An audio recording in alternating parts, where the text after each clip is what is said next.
Good morning, student. Today, first of all, I will discuss about vaccine. तो vaccine का मतलब होता है टीका। ठीक है, ये टीका का काम क्या है, ये कैसे बनता है, ये कैसे काम करता है, इस पर हम लोग डिस्कस करेंगे। तो ये माइक्रो ऑर्गेनिज्म बनता है, ठीक है, और कैसे काम करता है हमारे बॉडी में, ठीक है, इस पे हम लोग डिस्कस करेंगे। कह रहा है कि another way to prevent disease is immunisation, यानी कि बीमारियों से बचने के लिए दूसरा तरीका है इम्यूनाइजेशन। यानी कि इम्यूनाइजेशन एक ऐसा तरीका है जिससे हम लोग बहुत से बीमारियों से बच सकते हैं। इम्यूनाइजेशन का मतलब होता है टीकाकरण, यानी कि immunisation is done by using vaccine. Immunisation जो है किससे होता है?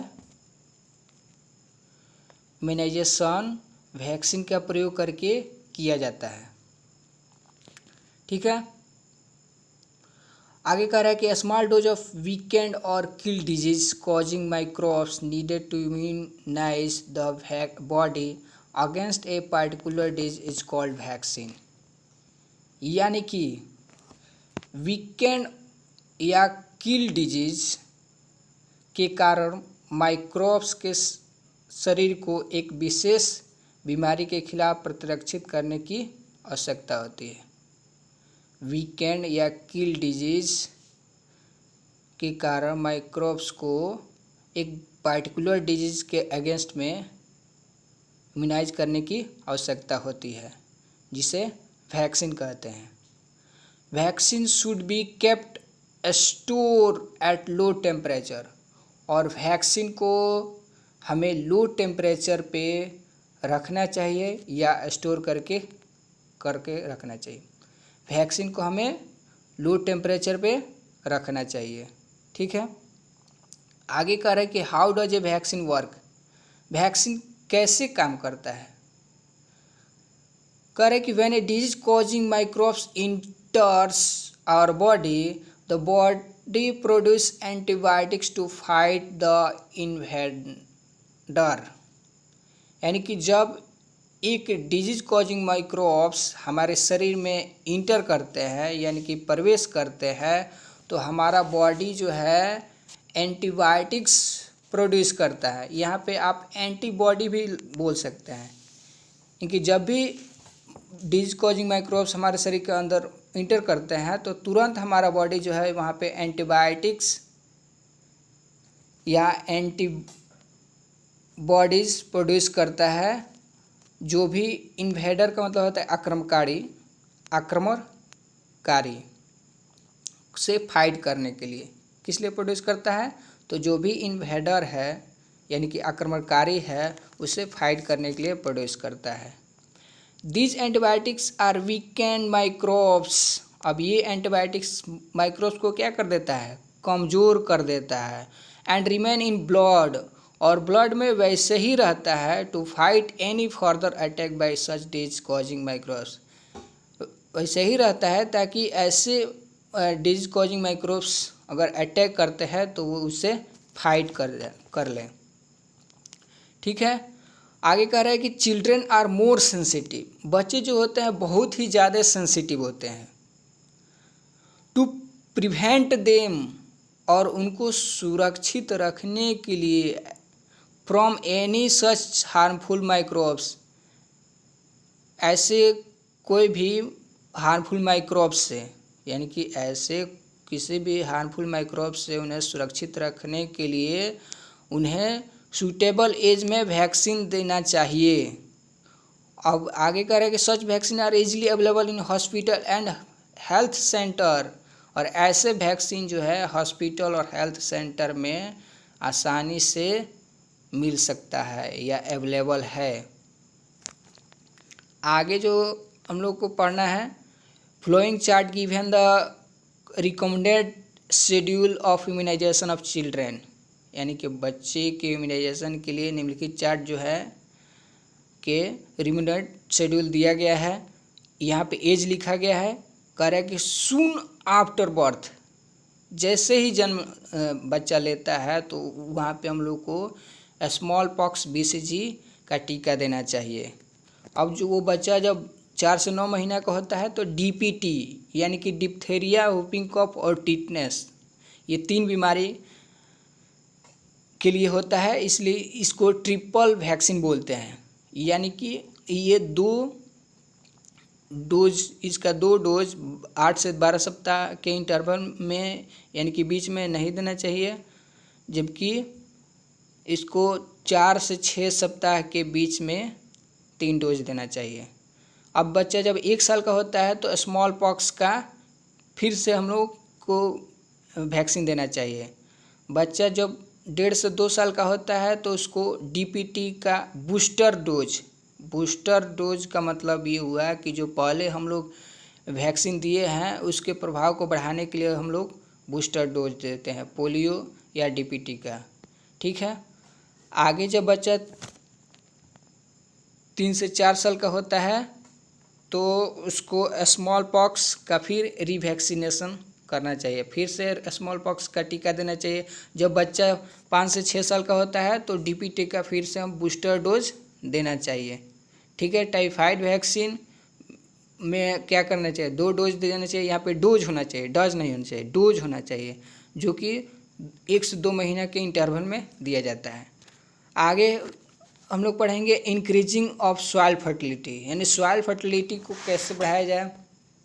सॉइल फर्टिलिटी कैसे बढ़ता है ये हम लोग देखेंगे। कह रहा है कि कुछ बैक्टीरिया और blue green algae nitrogen fix करने के एबल होते हैं एटमॉस्फेयर से, यानी कि कुछ बैक्टीरिया है और ब्लू ग्रीन एल्गी है, वो एटमॉस्फेयर से नाइट्रोजन को फिक्स करने के योग्य होते हैं। किसमें? तो मिट्टी में। और ये क्या करते हैं, इसके फर्टिलिटी को बढ़ा देते हैं। ऐसे माइक्रोब्स को बायोलॉजिकल नाइट्रोजन फिक्सर कहते हैं। अगला टॉपिक है क्लियरिंग द इन्वायरमेंट। अब इन्वायरमेंट, हमारा जो इन्वायरमेंट है उसको क्लियर करने में भी माइक्रो ऑर्गेनिज्म मदद करते हैं। कह रहे हैं कि bacteria help to decompose domestic waste like garden waste, fallen leaves, vegetables, peels, dung of animals into manure. करे कि बैक्टीरिया जो है डोमेस्टिक वेस्ट मटेरियल जैसे कि गार्डन वेस्ट है, जितने बगीचे के वेस्ट मटेरियल है, पेड़ से गिरा हुआ पत्ता है, वेजिटेबल्स के जो छिलके हैं, या एनिमल के जो डंग यानी कि गोबर होता है उसको मैन्यूर में बदलना, मैन्यूर में बदल कर डिकम्पोज करना, ये सब के सब क्या है, बैक्टीरिया का ही काम है। यानी कि बैक्टीरिया की मदद से ही गार्डन जो भी डोमेस्टिक वेस्ट मटेरियल है जैसे कि गार्डन वेस्ट है, फॉलन लीफ है, वेजिटेबल्स है, पिल्स है, डग ऑफ एनिमल्स इनटू मैन्यूर है, ये सब को क्या करता है, बैक्टीरिया डिकम्पोज करने का काम करता है, यानी कि सड़ाने गलाने का काम करता है। आगे हम लोग पढ़ेंगे कि this gate mix with the soil and increase soil fertility. अब ये क्या करता है, सॉइल में इसको मिक्स कर देता है जिससे सॉइल की फर्टिलिटी बढ़ जाती है। ठीक है, यानी कि खाद बनाने का ये काम कर देता है। अब कह रहा है कि हार्मफुल माइक्रोब्स ऑर्गेनिज्म, ये तो यूजफुल हम लोग पढ़े, अब हमारे लिए क्या है, माइक्रो ऑर्गेनिज्म हार्मफुल है, ये कैसे है। तो कुछ माइक्रो ऑर्गेनिज्म हार्मफुल को प्रूव करते हैं। कैसे? क्योंकि ये बहुत से मानव प्राणी में, जंतुओं में और पौधों में बीमारी फैलाने का काम करते हैं। इस तरह से वो हार्मफुल प्रूफ हो जाते हैं। कौन? Micro organism. This disease causing micro organism are known as pathogen. ये बीमारी फैलाने वाले माइक्रो ऑर्गेनिज्म को पैथोजन कहते हैं, यानी कि रोगजनक कहते हैं। रोग फैलाने वाले को रोगजनक कहते हैं हिंदी में। कह रहे कि food, clothing and leather etc are sometimes spoiled by micro organism. यानी कि फूड यानी कि भोजन, क्लोथिंग यानी कि कपड़ा, और लेदर यानी कि चमड़ा इत्यादि कभी कभी सूक्ष्मजीव के द्वारा खराब हो जाते हैं। स्पॉइल्ड यानी कि खराब हो जाते हैं। हम जानते हैं कि फूड भी क्या हो जाते हैं, खराब हो जाते हैं, इसलिए हम लोग फूड को क्या करते हैं, रेफ्रिजरेटर में, फ्रिज में रखते हैं, कपड़े भी खराब हो जाते हैं, चमड़े खराब हो जाते हैं। किसके कारण? माइक्रो ऑर्गेनिज के कारण। Micro organisms that cause disease in humans pathogen enter our body through many ways such as via air we breathe, water we drink और फूड वी ईट। कह रहे कि सूक्ष्म जीव जो होते हैं जिसको हम लोग आंखों से नहीं देख सकते हैं, ये मानव हमारे शरीर में पैथोजन के रूप में इंटर कर जाते हैं। सूक्ष्म जीव जो बीमारी के कारण होते हैं हमारे शरीर में पैथोजन के रूप में इंटर कर जाते हैं। और ये कई तरीक़े से इंटर करते हैं। जैसे हम लोग जब सांस लेते हैं तो हवा के द्वारा, किसी चीज़ को पीते हैं या पानी भी पीते हैं तो पानी के द्वारा, अगर भोजन करते हैं तो फूड के द्वारा, कई तरीके से ये हमारे शरीर में इंटर कर जाते हैं। They are transmitted by direct contact with an infected person or carrier through an animals. अब ये जो है एक इन्फेक्टेड पर्सन या कैरियर के डायरेक्ट कांटेक्ट से ट्रांसफ़र हो जाते हैं। ये जो और ये ट्रांसफ़र किस तरीके से होता है? एक इन्फेक्टेड पर्सन या एनिमल्स जिसके द्वारा वो कैरी होता है, डायरेक्ट कांटेक्ट से ट्रांसफ़र हो जाता है। कौन? बीमारी। Microbial disease spread from an infected person to a healthy person by any means are called communicable disease like Ebola, chicken pox and tuberculosis. कह रहे कि माइक्रोबियल डिजीज स्प्रेड होता है यानी कि फैलता है एक इन्फेक्टेड पर्सन से हेल्दी पर्सन में, तो उसको कम्युनिकेबल डिजीज बोलते हैं। यानी कि जो भी माइक्रोबियल डिजीज एक इन्फेक्टेड पर्सन से एक हेल्दी पर्सन में फैल जाता है तो उसको कम्युनिकेबल डिजीज बोलते हैं, यानी कि संक्रामक रोग बोलते हैं। इसको इन्फेक्टियस डिजीज भी बोलते हैं। इसका एग्जाम्पल है Ebola, chicken pox, tuberculosis. Tuberculosis को शॉर्ट में टीबी बोलते हैं। टीबी का फुल फॉर्म होता है ट्यूबरकुलोसिस और टीबी का मतलब होता है टेलीविज़न, दूरदर्शन। अब कह रहा है कि कुछ इंसेक्ट है और कुछ एनिमल्स है वो कैरियर का काम करते हैं। ठीक है, कुछ इंसेक्ट और एनिमल्स डिजीज कॉजिंग माइक्रोब्स में कैरियर के जैसे काम करते हैं। जैसे हाउस फ्लाई है यानी कि घरेलू मक्खी है, ये क्या करते हैं? अमीबियोसिस बीमारी फैलाने का काम करते हैं। ठीक है, तो house fly is one of such common carrier moving from one place to another transferring the pathogen. और हाउस फ्लाई क्या करती है? एक कैरियर के जैसे काम करते हैं, यानी कि एक जगह से दूसरे जगह जो है पैथोजन को ट्रांसफ़र करने का काम करती है। ठीक है, मैकेनिकल कैरियर होती है इसको। किसके लिए? तो एमीबियोसिस डिजीज के लिए। फीमेल, दूसरा एग्जांपल दे रहा है कि female anopheles mosquito is another example of a carrier carrying parasite of malaria. Female anopheles mosquito एक तरह का मच्छर है जिसका नाम है फीमेल एनोफिलीज, जो कि मलेरिया के पैरासाइट का कैरियर होता है। ठीक है, ये मैं आपको बता दूं मलेरिया, फिलेरिया और डेंगू फीवर तीनों मच्छर के वो भी फीमेल मच्छर के काटने से ही होता है। अब हम लोग पढ़ेंगे some common human diseases cause by micro organism, यानी कि कुछ सामान्य मानव रोग है जो कि सूक्ष्मजीवों के द्वारा होता है। ये बीमारी है ट्यूबरकुलोसिस, जिसको टीबी बोलते हैं। ये बैक्टीरिया का होता है और ये फैलता किसके द्वारा है? एयर के द्वारा। यानी कि ये बैक्टीरिया किस में होता है? एयर में।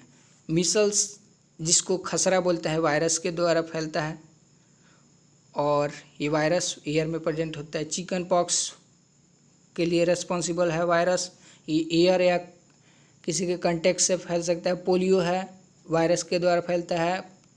कलरा, जिसको हैजा बोलते हैं, ये बैक्टीरिया के द्वारा फैलता है। यानी कि हम वाटर या फूड लेते हैं तो उसके द्वारा ये बैक्टीरिया इंटर कर जाते हैं हमारे बॉडी में। टाइफाइड, जो कि एक बैक्टीरिया के द्वारा ट्रांसफर होता है, जिसका नाम है साल्मोनेला टाइफी। सब बैक्टीरिया का नाम है। जो वाटर, जैसे हम वाटर पीते हैं, गंदा पानी पीते हैं, तो ये बैक्टीरिया उस पानी के द्वारा हमारे शरीर में इंटर कर जाता है और टाइफाइड बीमारी फैलाने का काम करता है। ठीक है, तो टाइफाइड का पैथोजन है क्या? बैक्टीरिया। हेपेटाइटिस ए है, बी है, सी है, डी है, सब जो है वायरस के द्वारा होता है और ये इसका मोड ऑफ ट्रांसमिशन वाटर होता है। उसी तरह से मलेरिया है जो प्रोटोजुआ का होता है और इस प्रोटोजुआ को एक जगह से दूसरी जगह फैलाने का काम कौन करता है? मॉस्किटो, यानी कि मच्छर, वो भी फीमेल मच्छर जिसका नाम है एनोफिलीज, फीमेल एनोफिलीज मॉस्किटो। तो फिर एक बार और रिपीट कर रहा हूँ कि मलेरिया हो, फलेरिया हो या डेंगू फीवर हो, तीनों की तीनों फीमेल मच्छर के काटने से ही होता है। तो इस वीडियो में कोई भी क्वेरी हो तो आप कमेंट में ज़रूर बताइए हमसे। Thanks for watching.